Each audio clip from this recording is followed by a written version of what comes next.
ऐसा बीफ देकर बड़े बड़ों के मुंह से पानी निकल आएगा। रेसिपी बनाना बहुत ही ज़्यादा आसान है और इतना लजीज टेस्टी बनता है कि आप उंगलियां चाट जाएंगे।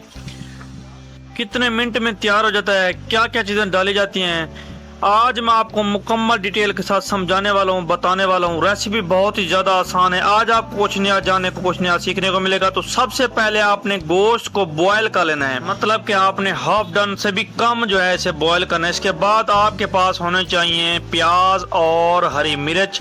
हस्ब ज़रूरत आपने प्याज और हरी मिर्च लेना है। अगर आप ज़्यादा ग्रेवी वाला बनाना चाहते हैं तो प्याज आप ज़्यादा डाल सकते हैं, इसमें कोई मसला नहीं है। लेकिन अगर आप कुछ एक्स्ट्रा डाल देते हैं तो उससे आपका जो सालन है वो मीठा हो सकता है। इसके बाद मेरे पास टमाटर और हरी मिर्च। हस्ब ज़रूरत आपने टमाटर और हरी मिर्च ले लें, ये डाल देंगे। बहुत ही आसानी के साथ पॉइंट टू पॉइंट नोट करना है, कोई भी पॉइंट आपने आगे पीछे नहीं करना।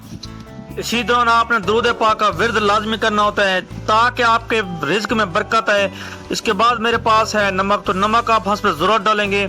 और हमेशा की तरह ब्लड प्रेशर में एहतियात के साथ इस्तेमाल किया करें, क्योंकि ये आपकी सेहत के लिए बेनिफिशियल नहीं होता। तो अल्हम्दुलिल्लाह सारा मसाले डाल देंगे। इसके बाद मेरे पास है लाल मिर्च। हस्ब ज़रूरत आप लाल मिर्च का इस्तेमाल करेंगे। अगर आप ज़्यादा स्पाइसी बनाना चाहते हैं तो ज़्यादा भी डाल सकते हैं, इसमें कोई मसला नहीं होता। आप क्वांटिटी को कम ज़्यादा कर सकते हैं। तो हल्दी पाउडर इस्तेमाल करेंगे, सेहत के लिए बहुत ही ज़्यादा फ़ायदेमंद होता है।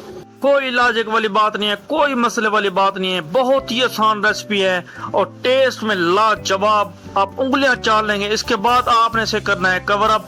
तकरीबन 20 से 25 मिनट तक के लिए आपने इसे कवर अप करना है। तो कवर मैं अब इसका करूंगा रिमूव। तो वह मेरे मालिक की शान, उसकी रहमतें, उसकी नेमतें, उसकी बरकतें। माशाल्लाह से देखें पानी हमारा ख़त्म हो चुका है और मसाला जात सारे जो है सॉफ्ट हो चुके हैं और हमारा गोश्त भी बिल्कुल सॉफ्ट हो चुका है। इसके बाद आपने कुकिंग ऑयल का इस्तेमाल करना है। अगर आप देसी घी डालना चाहें तो सुबहान अल्लाह, अगर आपके पास मौजूद नहीं है तो आप कुकिंग ऑयल से गुजारा कर सकते हैं। तो अल्हम्दुलिल्लाह से यहाँ पे आपने इसे भूनी देनी है। तकरीबन 5 से 7 मिनट तक के लिए आपने भूनी देनी होती है। तो अदरक, लहसुन और धनिया का पेस्ट आप बना लेंगे। तो अल्हम्दुलिल्लाह से ये डाल देंगे। बहुत ही आसानी के साथ पॉइंट टू पॉइंट आपने नोट करना है। अदरक और लहसुन और धनिया जो है खुशबू सी खुशबू होती है उसे ख़त्म करता है। तो अल्हम्दुलिल्लाह से इतना प्यारी खुशबू आना शुरू हो गया है कि मैं आपको क्या बताऊं, बहुत ही कमाल की रेसिपी है।